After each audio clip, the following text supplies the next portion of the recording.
All right, we're just going to get right into that.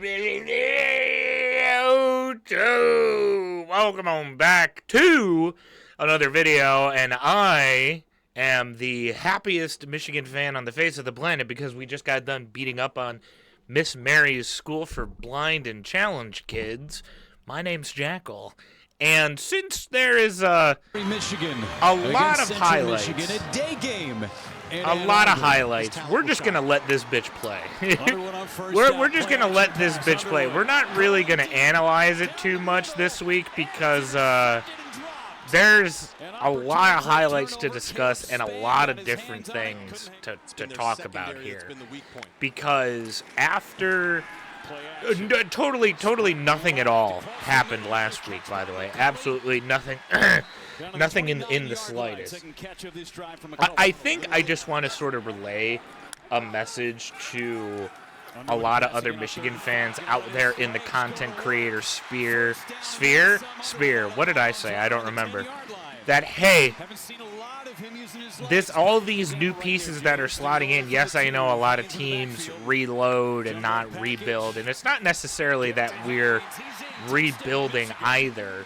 I think that our reload just takes a little bit longer than other teams, because we had that sort of skid from like 2008 to sort of 2015, I would say, when Harbaugh took over. Jesus, what a hit. What a freaking hit. Barham. Good Lord, brother. The man has a... Don't do it to him again. They almost did.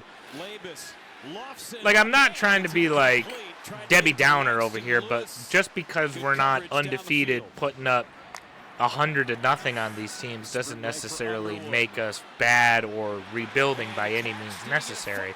Because, again, this time last year, Underwood was playing high school football. Bryce was playing like Orchard Lake St. Mary's, for the love of God. And now he's actually playing a fully fledged college team. Sure, again, it is Miss Mary's School for Blind Kids, but it is still a collegiate team nonetheless. Am I coping to try to make myself feel better heading into Nebraska this weekend? Possibly. Who knows? I want my biggest takeaway to come across from all of this to be is that, holy shit, just needed a get-right game before heading into conference play. Because technically, if you look at the schedule, not Nebraska, Oklahoma was the best game that we could lose. An SEC opponent ranked on the road in prime time when that opponent was set up to be like a actual legit contender. In my opinion, at least, I think Oklahoma is going to be a contender in the SEC. Everybody thought Clemson was going to do shit, and I look at them now. Everybody thought South Carolina was going to do shit. I look at it now. Old Jackal says, "Oh, Oklahoma is probably going to be worth the shit," and look at them now. I just think this was a really good get-right game before conference play starts in the Big Ten. I think the Big Ten is going to be kind of competitive this year.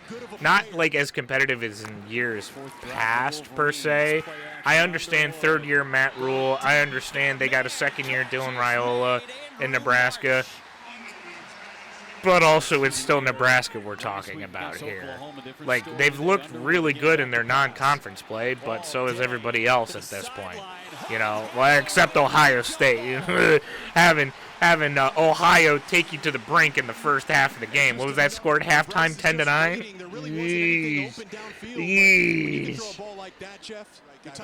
I think what I enjoyed the most out of this is seeing a quarterback that can have 153 yards through the air and also do this. Because sure, people will point at Denard, but in my opinion, I was also like 12 when Denard was playing. Denard could never really throw the ball. Denard had an arm. I don't think he was that accurate. Denard had an arm. I don't think he had the best receivers around him either. Denard all really could do was run. Like, a lot of design quarterback runs was happening at that time. Of course, the coaches that were there don't exactly have a lot of help in the matter either. So do with that information what you will. And when you have play calling like this one, a little end around, reverse sweep. It looks pretty good on the eye. It looks pretty good on the eyes, baby.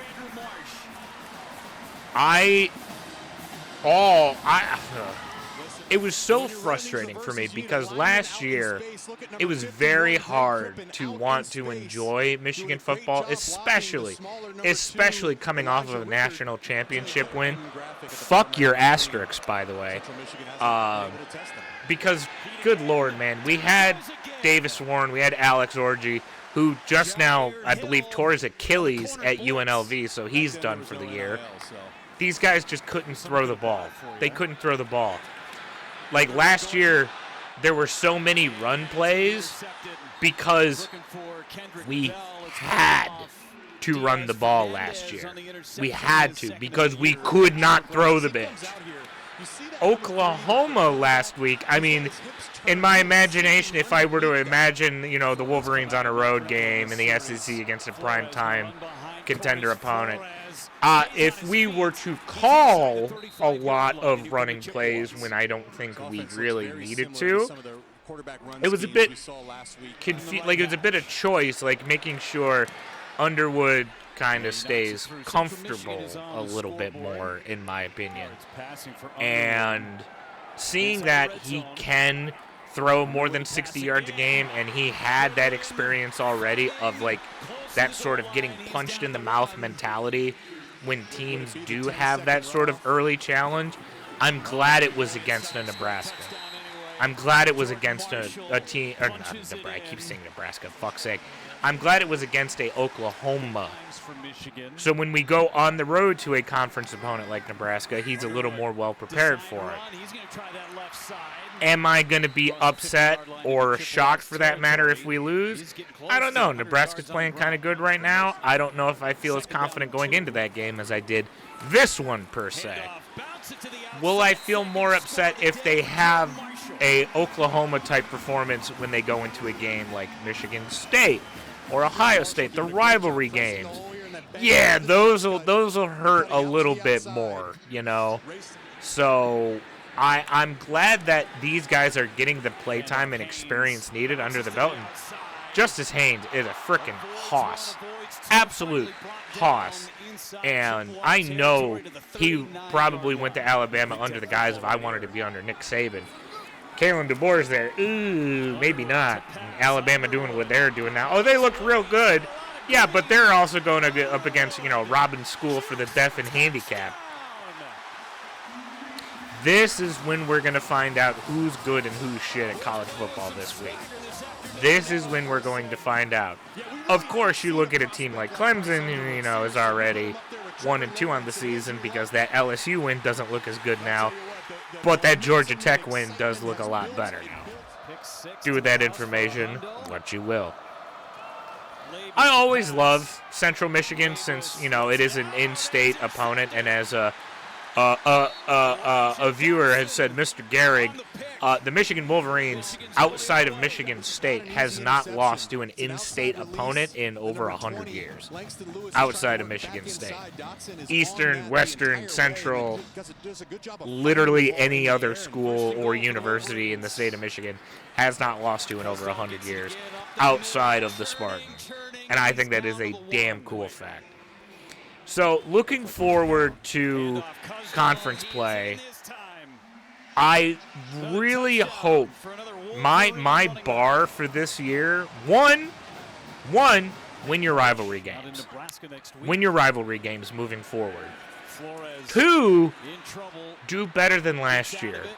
As long as there is improvement over this team compared to last year, 52 just wanted to jump on the fucking pile. He didn't do shit. That was hilarious. That was hilarious.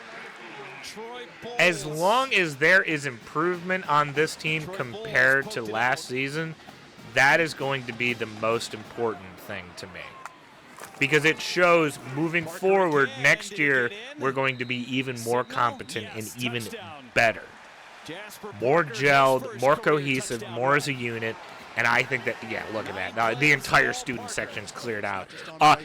Because it's fucking 63-3, guys. So do better than last year.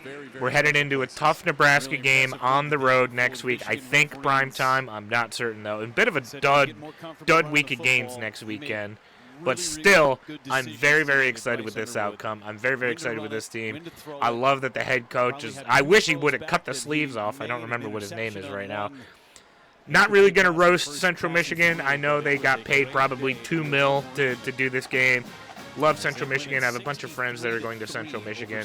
Not really much of a roast. Still going to put in the title regardless. And I'm very, very excited for this program moving forward and to see how well Bryce Underwood develops from here on out, baby. So, with that being said, we can't get to the Nebraska game until this video comes to a close. And if you enjoyed today's upload, make sure you hit that like button. Comment down below any more teams or whatever you want me to take a look at. And please, please, please subscribe to the channel, my friend. It helps out small channels like this one a ton. And with that being said, take care of yourselves, take care of each other. I'll see you in the next one. I love you, bye.